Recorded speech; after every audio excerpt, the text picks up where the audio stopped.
All right. So, some of the storylines that I wanted to bring up, Brett and I are constantly sending each other stuff, but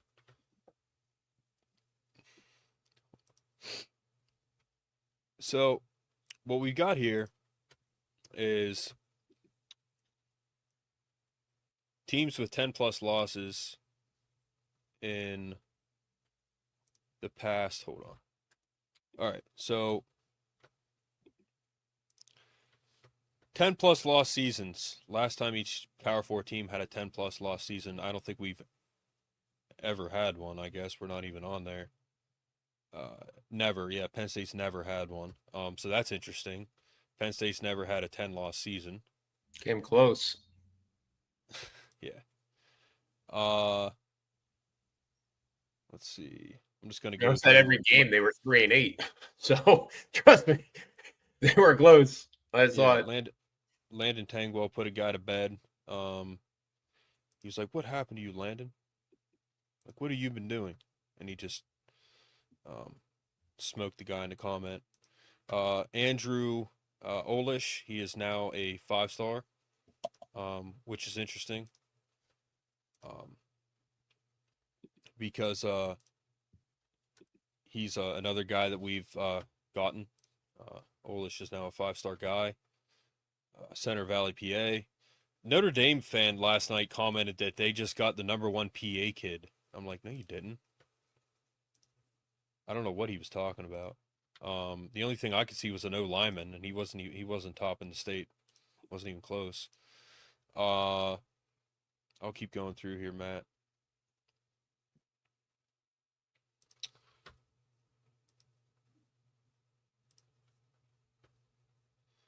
Year of the Beef, a record 9 offensive linemen finished as 5 stars in 2025, top 247. One of ours is Malachi Goodman, 6'5", 320, 5-star guy. Brett's the recruiter guy, but let me see here. Yeah, Malachi Goodman, he had a good game in the. So after standout senior season strong performance at the Navy All-American Bowl, Penn State offensive line commit Malachi Goodman has capped off his recruitment with a 5-star ranking. Good for you. I'm just going to keep going through this. Another thing that I saw, let's see here. Oh, this is all the spending. So Penn State's annual operating revenue, June. Football is definitely at a profit. Only football and men's basketball are profitable. All the other ones are not. Wrestling isn't. That's crazy. Women's volleyball isn't. That's most schools, though. I mean, that's yeah. That's yeah, for sure. I mean, you know what? Most fans, Mark, they didn't realize how much money it cost. It's a lot. Yeah. Right. I mean, you got coaches, you got insurance, you got doctors, you got facilities, you got, I mean, all your overhead. Well, they just lost a lawsuit, too, to a doctor. Well, it's still going to be appealed. I don't know if they're going to actually win that. I mean, that to me is still very much up in the air for those who have been following it. Yeah, Brett Bielema, he goes after Jim Harbaugh. Dude, I like Michigan, man. I like Jim Harbaugh. I like their new coach Sharon Moore. I like Michigan, man. I think the cheating is something every team does. They just did it better. No. All right. No. Give me your thoughts, Matt. No. Give me your thoughts. No, bro. Dude, no. Netflix is undefeated. My lives all last year, and listen, this. I get all my news from Netflix, Matt. It's undefeated. I'm being sarcastic. This is going to end with a bigger punishment than they ever thought. Right. So they're cooked, huh? They're cooked. And here, did they cheat? No question. So no other team is doing it. No, not like that. Not like that. I mean, listen, I love the guy's passion, right? You know, if I can do that to help Penn State football, right?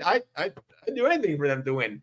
But all kidding aside, Mark, like, you got to remember, like, here's the part that dismissed Jim Harbaugh or Michigan's credibility regarding that. This is a quote unquote a guy by Michigan was labeled as a low-level staffer, right? That I think that was almost the exact phrase, a low-level staffer or analyst, correct? Correct. He's like an analyst. That's it. Okay. Where were our analysts on game day? Well, they're on the sidelines now. But where were they last year? They weren't on the sidelines. They weren't. Did you ever see any analyst sitting right next to Manny Diaz and literally communicating to him consistently what to do, which then provoked Manny Diaz to change a play call or call something in? Or did you just see Manny Diaz call in the defense? At a rival's sideline too. Yeah, have you ever seen that? In the biggest game of the year. No, I haven't seen it with my eyes, but I'm sure it's Jim Harbaugh, I like him as a coach. Control, in that control freak mentality. Here's the thing. Brandon, thanks for the comments. Here's the thing. So, how in the world would a analyst make his way all the way to the sidelines in the biggest game of the year and be looked at by your second in command defensive coordinator on what to do, unless what he was telling him what to do was vetted out by the head coach, by the staff? Oh, how do you, soon as he starts saying, hey, when they do this, this happens. At a certain point, the coaches are going to be like, man, you're really fucking good at your job. How the hell did you figure that out? Because we can't. Yeah. They're going to ask questions. This shit's too good. This is like the Bernie Madoff returns, right? How'd you do that? There is a quality assurance process that would happen between him being an analyst to providing his information, to his information being used, and then his information being used and audibled in real time on the sidelines. What he was providing was extremely valuable, or he wouldn't be there. But where's the cheating part?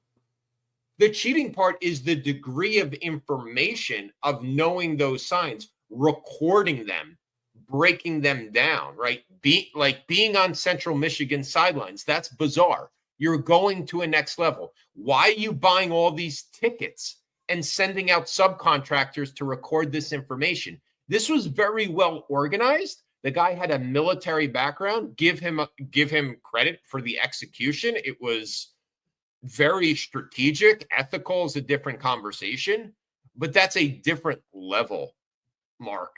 That's a different level of cheating, right? The fact that the Big Ten suspended Jim Harbaugh for the Penn State and Ohio State game tells you something, right? In the middle of the season, they didn't want to kill the brand, but they had to do something, right? And so there had to be a totality of substantial evidence to suspend him for the Penn State and the Ohio State game in a season you're undefeated. And to me, that was just the tip of the iceberg. He knew what was going on. Jim Harbaugh is a great coach. He was a coach's team to the playoffs, to the Super Bowl. He would not allow any information to influence his game plan unless he knew it was very good and reliable. And at a certain point, someone had to say what was going on here. So the way Connor Stallions got the information was illegal? 100%. I mean, dude, what's the illegal part? He's buying tickets. He's paying subcontractors to record this information, right, on the sidelines, buying tickets that are hundreds of thousands of dollars to record those signals and then come back and then dissect them. So that was, first of all, there's rules and then there's laws. So was it against the law or the rules? The NCAA bylaws does not allow that type of sign stealing. Again, it's one thing if you look over during the game and break it down or try to get a couple signals. But to go to the length and the extent that he did to keep it private, right? Then why wouldn't every team just sit there with the cameraman and record the other team's signals in broad daylight all day? And Jim Harbaugh's defense, I don't know if he knew how he was getting that information. Dude. But you're saying he did. The way he gathered it's not the way he gathered the information. It was against NCAA bylaws. Jim Harbaugh didn't get suspended for 3 games, Penn State and Ohio State and another, if it wasn't against the bylaws. All right, so that's so egregious. Let's use an example here because we're Penn State fans, and all right, so we get a lot of comments, Sandusky, Joe New, all this bullshit. I always block them because that's just dumb. Like I'm not allowing that on this channel anywhere. When they say Joe knew, did he know? I guess what people are saying is say Joe knew, but he reported it, right? So Joe reported it. But Harbaugh knew and didn't report it. Hold on. You're dealing with apples and oranges. You're dealing with like generational differences there. It's a bad analogy. So I would leave that out. And listen, that it's not a clean analogy in the sense that it's not really apples and apples. There's so many other dynamics with the Joe and Sandusky thing compared to just the Michigan. The bottom line is this, okay? Jim Harbaugh would not have a low-level assistant like sitting next to and communicating with his coordinators in terms of what was he doing. Okay, how did he earn your trust where he's on the sidelines of the Ohio State game tipping you off on what audibles to call or not? It's just odd, man. It's just odd. You think James Franklin would ask, hey, why is one of our grad assistants next to Manny Diaz, like helping him and like telling him to get jail time or anything? How would that happen? Like, take me through that. It's such a bizarre thing. Are people getting jail time? No, people aren't going to get jail time. I don't think it's not. I'm not aware of any criminality. But it's against NCAA rules, and that's why Jim Harbaugh was suspended. And why did Sharon Moore delete dozens and dozens of tweets? Excuse me, dozens and dozens of text messages. So the difference is, obviously, we know Joe. Obviously, why did Sharon Moore delete? I think it was like 45 or 50 text messages. Why? Yeah. So obviously, you and I and real Penn State fans know Joe did what he had to do. So Joe reported the crime. Jim Harbaugh, the crime in this case was that there was cheating going on, and he went along with it and didn't report it and just acted like, oh, I wonder where this information's coming from. So that's the rule breaking.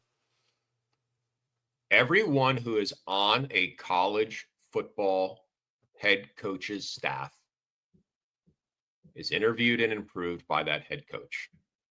Approved. That head coach knew his background.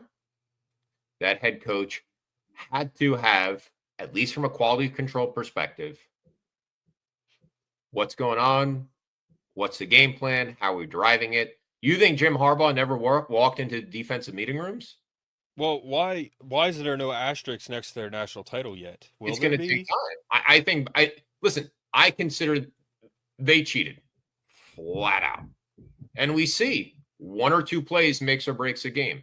They miraculously are starting to beat Ohio State, right? Multiple years in a row. All right. So Netflix obviously is not the best source, obviously. Okay, I agree.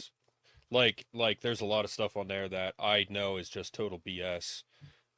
Because they're, not to get political, but they're very liberal, so it's gonna go that way. But like they basically, Connor Stallion said, I did this, I just did it better than everyone else. But what he did was against the bylaws. But they don't say that in that. You know what I mean? Okay, but we all know that. I mean, as big as Netflix is, that's a pretty heinous thing to be like, oh, like this guy broke these rules, but he's just explaining how it wasn't a rule. He just did it better. It was a rule because Jim Harbaugh got suspended for 3 games. It was a rule. You cannot record signals that way. And why are you on the sidelines of the Central Michigan? It's bizarre. So not everyone does it then. Not like that. I mean, listen, in-game sign stealing happens. And you heard that from coaches. In-game sign stealing, if you can pull it off, happens, right? That's not against the bylaws. Having contractors go out and paid to sit in behind the benches and get guest passes to be on the sidelines of other teams that you're not employed by. I mean, dude, it's bizarre. Like, the whole ticketing thing, like, okay, he just so happened to have tickets right behind the bench in line with, I mean, listen, a guy had a military background. He used it, but there is a reason this, like, they weren't sitting there in broad daylight recording the information they were getting. Right. All right. So there's a reason, because it wasn't legal and he knew that, or he could have just sat there and he didn't have to buy thousands of dollars worth of tickets, thousands of dollars worth of flights, have a bunch of contractors go out and record and get this information all across the country, week in and week out for years. There was value in it. They went to very lengthy means to collect this. And they wouldn't have done that. And they wouldn't have spent the time, money, and they wouldn't have done it in a covert way if it didn't amount to something significant, Mark. All right, so we're on the same page here. So explain to me the difference. Obviously, what happened at Penn State was a heinous crime. This is cheating. Mm-hmm. There's a difference there, obviously. But what's the difference between Joe and Jim Harbaugh? Explain that to me, the difference between these two things. To me,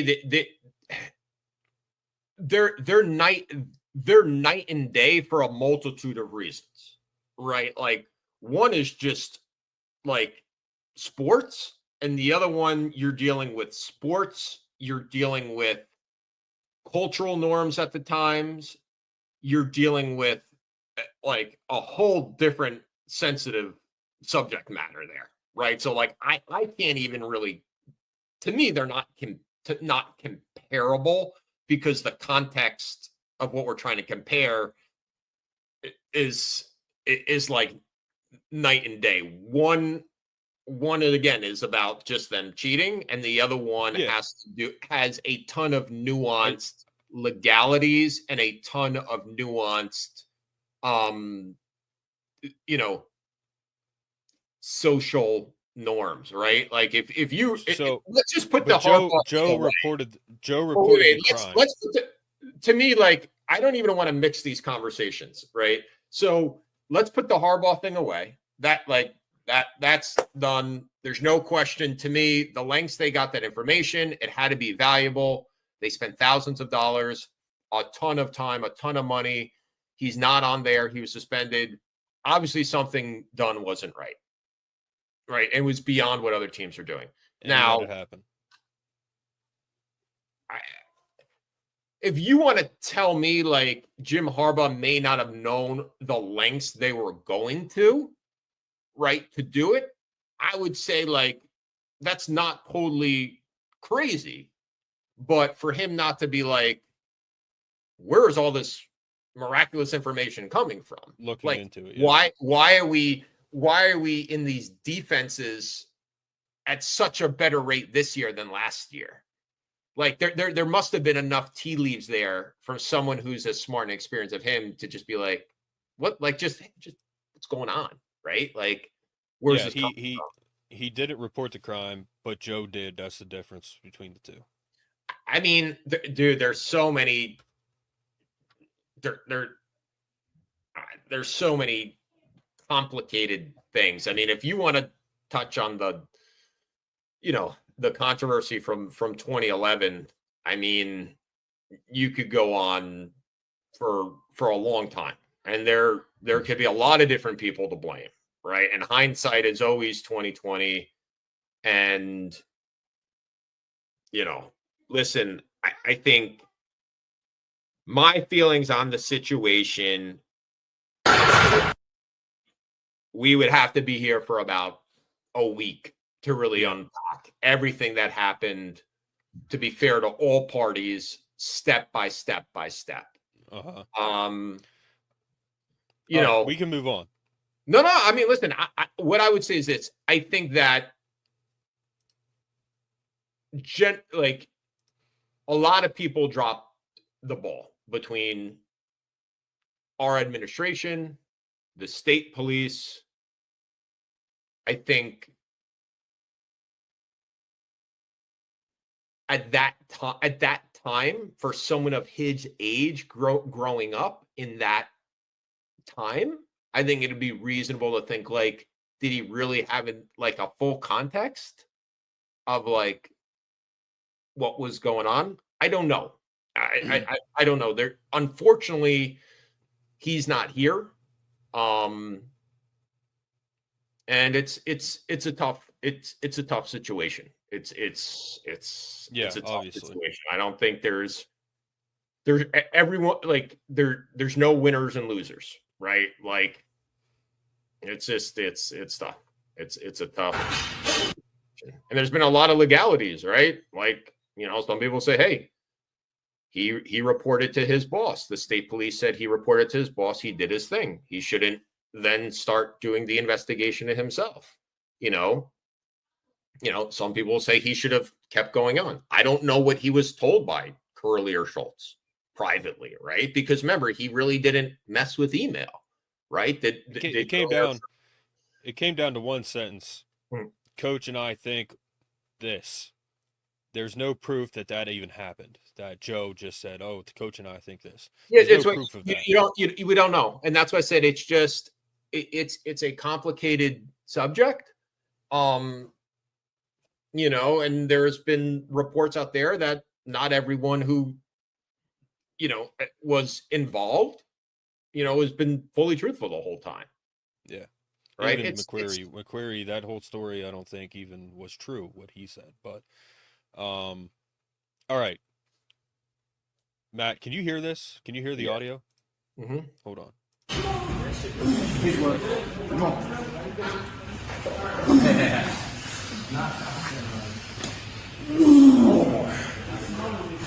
Can't hear it.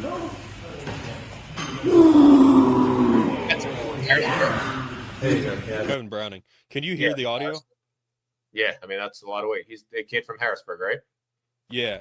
You guys in the chat, can you guys hear the audio? I'm trying to figure out the audio, man. I can't play video audio on StreamYard. I can't figure it out. I don't know why. It's crazy.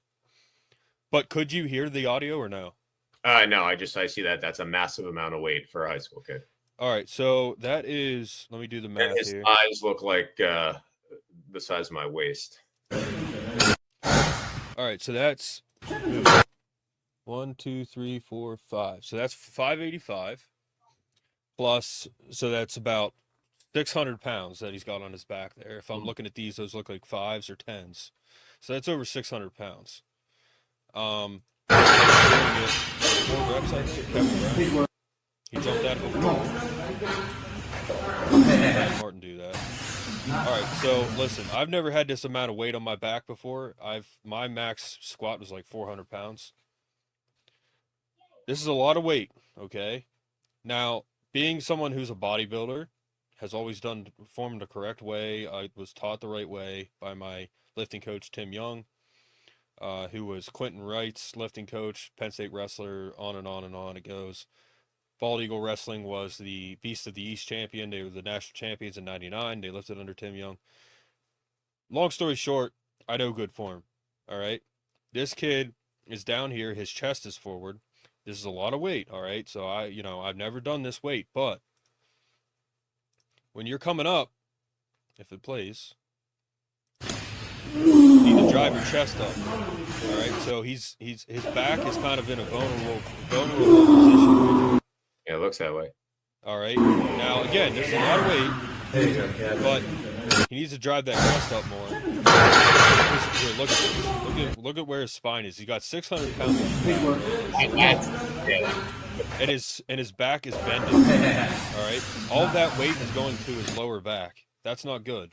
Now, is this good form? Yeah, it's pretty damn good, but he needs to drive that chest up more, which is what I said.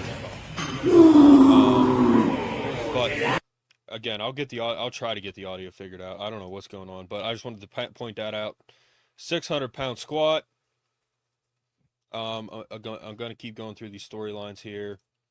2025's 10 most explosive offenses. Penn State is third. I don't know how. I guess Arch Manning, Quinn Ewers. I think he's gone either way. I think he's going to transfer. Could go to Michigan. Could go to Ohio State. I hope he goes to Michigan. But we're third in that list there, according to CBS 247. What was that for? Who? What? Oh, rankings. Most explosive offenses going into 2025. We're third. I don't know how Ohio State's won. I guess Jeremiah Smith. Their running backs. Travion Henderson, is he coming back? I think so. I think he's a senior. I thought he was a senior. What about Quinshawn? He announced he's gone. All right, so I get it, but they shouldn't be number one. I don't think. You know. Top 50 games of 2024.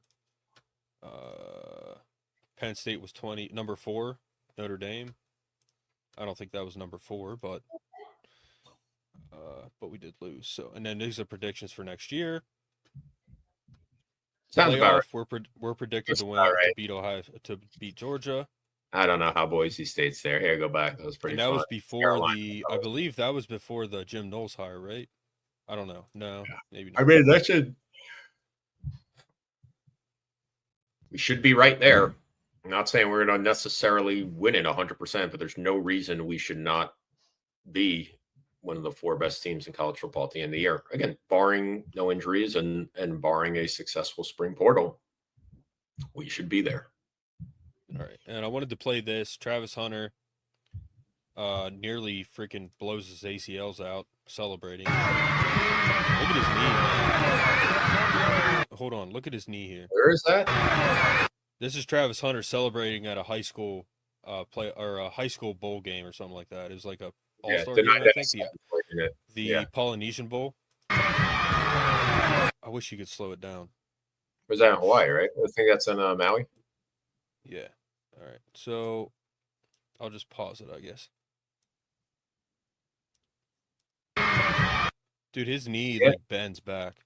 Yeah, it's bad. I mean, listen. Dude, his knee, like, it goes the opposite way. Look. I think it's pretty bad. Yeah, I mean, he was probably about another inch or 2 away from.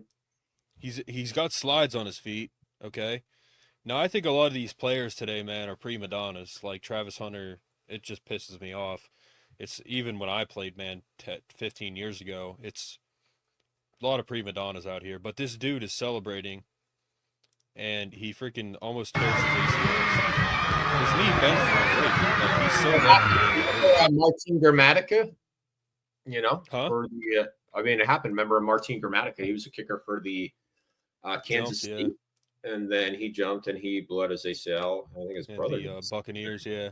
Yeah, I mean, it happens, man. I mean, listen, freak accidents happen. They're big athletes, but hell of a player and deserves the Heisman Trophy, in my estimation. Yeah.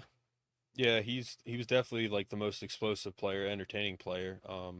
Didn't play out for his team, but and then you got this story. So Penn State waitress, which it's not a Penn State waitress. Like we don't have waitresses at Penn State, but a girl who went to Penn State supposedly, I don't know if that's true or not, but she was a waitress, and she said how he's a great tipper and a great guy. Now, I wanted to touch on this story because, all right, I can tell you where this is at. Now, here's the thing. I saw this on ESPN, and they said, oh, Saquon Barkley is a certified good guy. It's like, first of all, I guarantee you they did no background research on this to know that this is even a true story or that it's true that he's a good guy, which he is, but they just threw it up. And I'm thinking like, and I asked Brett, I'm like, how did they know this is true? This is just some random girl. Now, I'll say this, okay? I know this is true. I don't know who the girl is. I don't think I knew her. But I'll say this about this story, how he would get a corner in the back of the bar, and he would sit back there. People would send him drinks, and he would always tip the waitress because she'd bring him all the drinks, even though he didn't drink any of the drinks. I know what he drank, and it wasn't shots and tequila and all that. I'll tell you this is true because, one, it was at the Den, okay?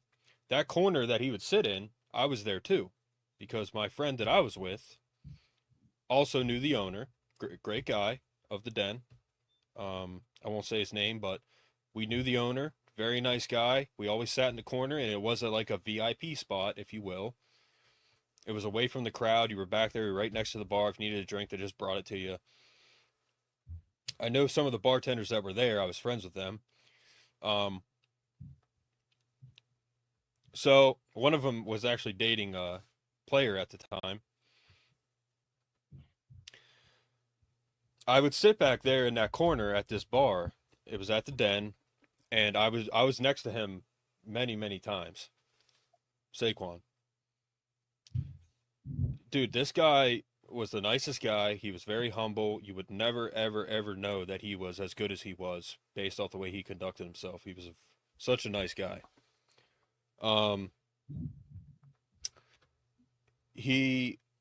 People would get him drinks. They'd bring him back. And I know this again because I was right next to him multiple times. Multiple occasions I was in that corner with him. I did not know Saquon personally very well. I didn't really talk to him that much. He was usually there talking to other people, and I was there with my friends. But yeah, it's 100% true, man. Like, I don't have the videos anymore, but I had countless videos of him in the background next to me. He would drink, I think it was vodka Sprites, or it was always clear what he was drinking. And you have one of those little stirring straws in the drink, and he would drink it. He always drank clear stuff. I don't think I ever saw him drink the dark liquor, which is good because most athletes shouldn't be drinking dark liquor because it's worse for you, like whiskey and all that stuff. But he always had a clear drink. I think he only drank one thing, but I just wanted to say I can confirm this is true because I was right there with him. So, yeah, very nice guy. I mean, he's just very humble. I knew his now wife, and he has kids and everything, but yeah, man, he great guy, very humble, like never had a big head, never acted like he was better than people. And we're talking about, man, the Earl Campbell, Barry Sanders of college football. I mean, he was that guy. So yeah, Saquon couldn't be a better guy, man. He's such a nice, humble guy. Didn't really know all the details of his kind of like relationship with his girlfriend at the time and all that, but you know, they had some children, and Saquon, he could have gotten with anybody on campus, female wise, but you know, he ended up with Anna is her name, and now they're living their life, and good for them. But yeah, man, anytime I was around him, my one friend actually kind of looked like him. You know how Saquon has the nice smile. My friend had that too, and there's this one video that my friend got, where he was like right next to him, like smiling. It was funny, but I don't know if he'd still have it. But yeah, I just wanted to touch on that because I can't confirm it's true. I don't know how they confirmed it's true. Again, I don't even know who this bartender was. I don't remember her. And I knew most of them there. So, but yeah, just he was always a very nice guy. You talk to him. I'd see him on campus. I knew him enough that when he saw me, he would say, "What's up?" You know, because I saw him enough that. Same with Trace McSorley, Jason Kabinda. Just it's a fun part of college football. Great character guys, man. And I knew guys that dated players. I'm sorry, I knew girls that dated players. One of them was dating Deshaun Hamilton at the time. I was around him a few times. We had mutual acquaintances and stuff. So yeah, just it's a good story to see, man, because it is true that he is he's just a great guy, like a good character guy. I hope he wins the Super Bowl.